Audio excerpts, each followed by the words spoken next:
Welcome to r/AmITheJerk, where this woman wonders if she's in the right or wrong for calling her future sister-in-law an entitled Bridezilla. Now, before we get into that, I do just firstly want to talk quickly about my most recent AmITheJerk episode.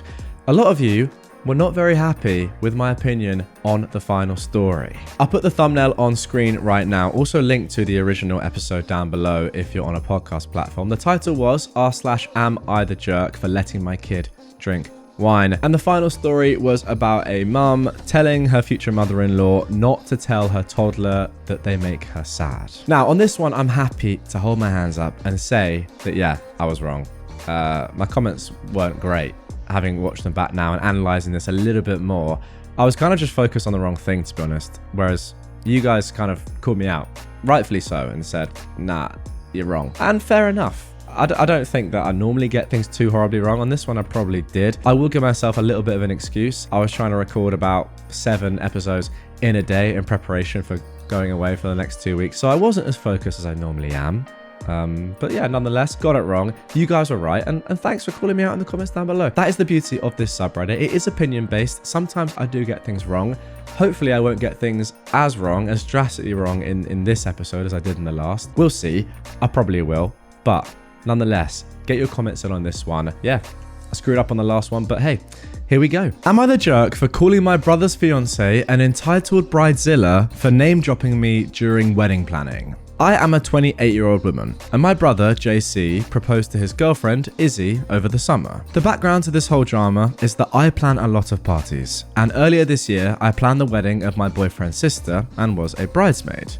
I am not a professional, I just have a good grasp of aesthetics, and I know a lot of people in the local area. So my friends ask, or I offer, to help with party/event planning sometimes. About 6 weeks ago, I got a call from Izzy, asking me to be her maid of honor. I was very surprised because we don't know each other well, and my calendar in the early part of the year is so hectic that I really don't have time. I was upfront with her about this, telling her how flattered I was and that I'd be happy to be a bridesmaid if she wanted, but I just wasn't able to take on maid of honor responsibilities. Izzy was annoyed about this and admitted that she had expected that I would accept being maid of honor and offer to plan the wedding with her, since I had for my cousin previously and my boyfriend's sister. I said again that if she wanted me to be a bridesmaid, I would happily do that, but I wasn't going to plan her wedding or associated events. She begrudgingly accepted this, but I had a feeling when it came time to officially have a bridesmaid, I wouldn't be one, which is fine. JC never brought this up, so I thought no more about it. A couple of days ago, I got a call from the event coordinator of a hotel I've used for events in the past. This person had questions about my wedding requirements. I was confused, obviously. It transpired that Izzy had called this hotel and used my name to get an appointment with the coordinator, and then further dropped my name to try to secure a sizable discount, saying that I was involved in planning the wedding. I was mortified. Yep, I think it's pretty clear now as to why Izzy wanted you as her maid of honor, despite the fact that you've said yourself you're not even really friends. On a hunch, I called the owner of the restaurant where I held my parents' anniversary party to ask if he'd had any contact about an event I'm planning. He had. Again, Izzy had called about hosting a bridal shower, again asking for a discount based on my name. I called Izzy and said she had a nerve to be touting my name around, embarrassing me in front of people I know and work with, all without my knowledge. We argued. Izzy said it shouldn't have been a big deal to mention me, since I wouldn't help her, it's the least I could do. To which I said, not when you try to lowball my contacts and don't even ask me if I'm okay with you using me as a contact. The argument went on until I called her an entitled Bridezilla and hung up. Now, JC says that I shouldn't have said that to her and just let the venues tell her no on their own, but I think it's nuts that she feels entitled to use my name and then run it through the mud with people who have really helped me in the past. So, am I the jerk here? Yeah, as I said halfway through this one, I think there's no doubt now that she's picked you to be her maid of honor just because she wants to use your name and your expertise and your time to get and, achieve as good a wedding as she possibly can. She doesn't care about you really as a person. I mean, from what we can see here, she just wants selfishly to do what's best for her, which to be fair, I kind of rate. But then you can't just, as you say, OP, use OP's name without asking her to then try and get the best possible deals, because OP's right. that is gonna potentially tarnish her relationships that she's fostered over I don't know how many years with people that she wants to maintain those relationships with. It makes complete sense as to why you'd say, no, you can't just go to people that you know I work closely with or have had events with in the past and try and use my name to get really, really low prices, which they're never going to give anyway, or perhaps even suggest that I'm going to be involved in an event that I'm not going to be involved in. And also, let's be honest, like calling someone an entitled bridezilla, it's not exactly the worst insult of all time. And also it's a fact, isn't it? She is being entitled. And yeah, I think it's completely fine. Let's move on. Now for our second Am I the Jerk story. Am I the jerk for always letting my middle daughter choose her room or bed first on vacations? My husband and I have 4 kids. Evan, who is 20, Adriana, who is 16, Elizabeth, 15, and Michael, also 15. We try to travel 3 to 4 times a year. 3 years ago, the night before we were supposed to leave, my friend told us we couldn't use her cabin anymore. We were all looking for new places, and Adriana sent a listing for this small town in the middle of nowhere. We ignored it the first few times she sent it, but she eventually talked us into looking at it, and it was perfect. We paid a little over $200 a night for a beautiful cabin on the lake, with a games room and enough beds to allow everyone to get their own. The people were great, the drive wasn't bad, and there was actually a lot of things to do there. It's become one of our favourite vacation spots. When Adriana was 14, we pretty much started letting her book family vacations. She had to run everything by us first, but she was the one that chose where we went and where we stayed. Her only condition is that she gets first pick for rooms and beds. She's even booked an international vacation for us, including flights and a rental car. We've given the other kids opportunities to help with vacations. They all know if they can find a place that we'd want to go to and stay within a budget, they can get first dibs if we book it. The problems are that they have a hard time sticking to a budget, or they're set on a specific place, even if it's not suitable for everyone. They'll pick a hotel or rental that's nearly the entire or over the vacation budget, or doesn't have enough rooms because it has a specific feature. Because of this, we almost always go with Adriana's choice. We recently spent 3 nights in a cabin with 3 bedrooms. 2 rooms had a king bed and an ensuite. The third had 4 twin beds. Adriana chose one of the rooms with the king beds. There was a pull-out couch available, but none of them wanted it. After we left, the other kids were upset that Adriana got her own room and bathroom while the rest of them had to share. I told them they know the deal, and that if they can find a place for everyone, stay within budget, and pick a place that we'd all want to go to, they can also choose their room and bed. They say they try, but we always pick Adriana's listings. I told them her listings are usually more practical. We paid a little under $600 for the cabin that we stayed at after taxes and fees. It had so many free activities nearby that the entire 3-day vacation for 6 people came out to just under $1,000. They can't beat it with a $1,800 listing with 2 beds and a single bathroom. They think we're being unfair and should rotate who books the vacations and chooses the rooms, but I just don't have that kind of money to throw away, and I'm not going to deal with the fighting that'll inevitably come when they pick a place with not enough beds or bathrooms. Now this one is super interesting because my opinion changed halfway through reading this. I've got to say, at the start, I thought it was completely fair, right? The person that organizes the holiday gets to choose the best room. If no one else is putting in any effort, and Adriana at age 13, right, and 14 is able to do this, and is booking a really suitable and cheap, efficient, just like fun holiday for all the family, 6 members, and she's doing that all herself, I would say, yeah, if everyone's okay with it, she deserves the best room. However, what I didn't realize, or what then became clear, is that the other children are also trying to get involved and book, right? I think it's all well and good her having the best room if she's the only one that's booking all this stuff and has the expertise and knows what everyone wants, etc., and everyone else is okay with letting her book and then choosing the best room as a reward. But the other kids are all actively trying to get involved and book it at the same time. It's just they're not as good as Adriana. So what you're doing, in my opinion, by giving Adriana the choice of the best room every single time, is kind of saying that because she is good at something and your other kids aren't as good, then she'll get rewarded. So you're not really rewarding the effort level, you're rewarding someone that's better at something than someone else. That's just not really fair, and I don't think that's how it should be, right? I mean, what if someone is just naturally talented at something? Like say maths, right? Say I don't work very hard at maths, but I'm better than my sister, but she's worked way harder than me. My parents aren't going to reward me more for getting a better grade when she's the one that's worked a lot harder. It's just not going to happen. So yeah, at that point, I think that unfortunately, OP has become the jerk here. Just looking through the comments and OP's replies as well, it does seem that the problem is a little bit more with OP than Adriana. It seems to me as if OP just wants the cheapest holidays that kind of suit her rather than caring about what the kids generally think, which is interesting and not great. And also, one more thing is that Adriana didn't actually find a place that was acceptable for everyone. She found a place that was great for her and great for you two, OP and your husband. But for the other kids, I mean, that's not great, right? I'm calling them kids. They're not really kids. Evan is 20. Elizabeth is 15 and Michael's 15. Yet they're all having to share one small room with, not the greatest beds. Whereas Adriana gets an entire room with an ensuite and a king bed. That's not really appropriate, I would say, especially given the ages of the children and their different genders. I mean, who knows? Maybe you disagree with me on that one, guys. Let me know in the comments down below. But, Elizabeth at 15, does she really want to share a room with Michael at 15 and Evan at 20? I'd say probably not. Ultimately, surely as the adults, just plan the vacation yourself. I get it, she's good at doing it, but just do it yourself and then take the best room because you've done it and you're spending the money and then everyone's happy, surely. Am I the jerk for leaving class after my teacher wouldn't drop a topic I'd asked her to drop? I am a 16-year-old woman and my school has 2 blood drives each year. Only those 16 and up can give blood. The day before the drive, students go class to class to ask who wants to participate that can.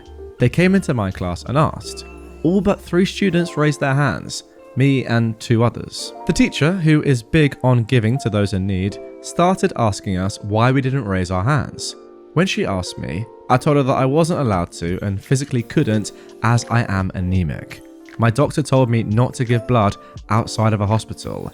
She said that wasn't a valid reason and I spent over 10 minutes trying to explain why I couldn't, but it was like she just couldn't understand. Other students had also tried to explain, but she wasn't having it. I started to get frustrated and I asked if she would just please leave it alone and that I just wasn't going to give blood because I didn't want to end up getting more upset and accidentally raising my voice or saying something that would get me in trouble. She said, "Not until you give me a reason why." I gathered my things and told her that if this bothered her so much, contact my dad and talk to him. I also told her that I was going to the office to file a complaint because getting mad at me for something like this was extremely unprofessional on her part and I wasn't going to deal with this. I texted my friends about it and one of them said that I should have just shut up and dealt with it, that my response was rude and disrespectful. Another friend agreed with her and now my friend group is split. My mum also said I was out of line and that I should have waited until lunch to report it. My dad says he agrees with me and we'll have a conversation with the school about it. Well, thank God somebody, your dad, has a brain. What? I feel a little bad though. Was my reaction really that disrespectful? I didn't mean for it to be. Am I the jerk? Oh my God, do I even need to react to this? Do I even need to turn my face cam on? Obviously not. You know what? I can't even be bothered to react. I mean, clearly, you're not the jerk. Just a crazy invasion of privacy. Let's move on to the next one. And guys, really? If any of you disagree with me, don't even bother commenting. It's the easiest "Am I the jerk? No, you're not" of all time. Am I the jerk for banning my son's mum from a memorial? My ex-wife Diana has 3 boys who are 16, 12 and 10. We divorced pretty much after the youngest was born. We also both remarried. She married Christopher and got a divorce last year after 7 years of marriage. I'm still happily married to my wife Jessica. Christopher and my boys were pretty close and they were bummed when the divorce happened. I always got along with the dude. A few months after the divorce, Christopher disclosed that the divorce was over him being diagnosed over adenocarcinoma and Diana not wanting to be his nursemaid or responsible for his medical bills. Checks out. He told me this because he wanted to leave whatever he had to my kids. Unfortunately, he had no family of his own. Obviously, I said of course and signed paperwork. A few months ago, I got a call from a social worker saying that Christopher was a few months from dying and unable to care for himself. He gave her my number. Basically, they needed someone to help with end of life.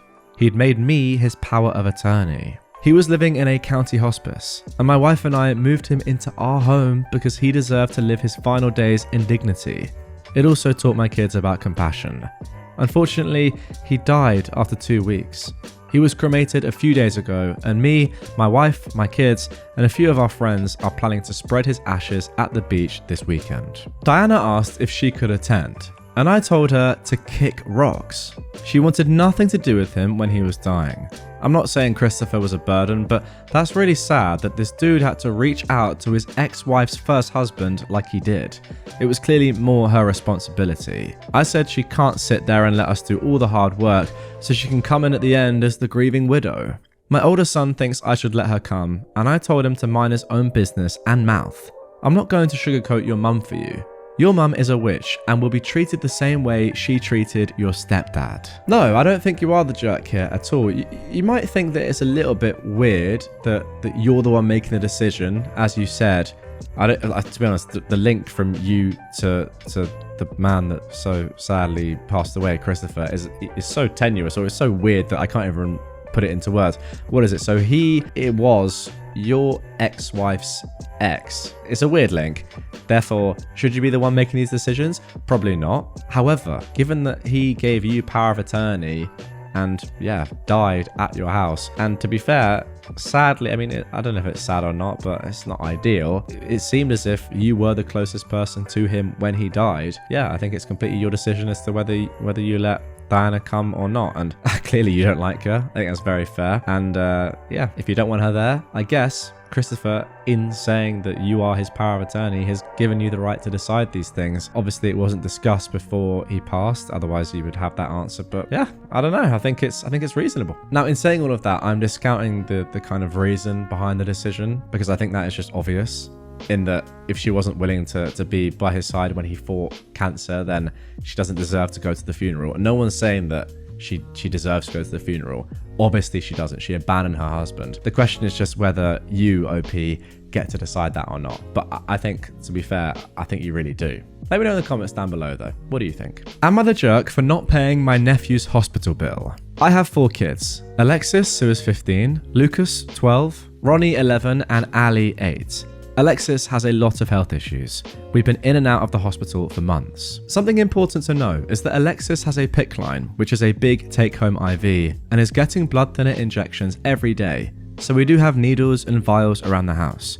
She also occasionally gets pain meds through her PICC line. My sister has 2 kids, Andrew, who is 12, and Alyssa, who is 9.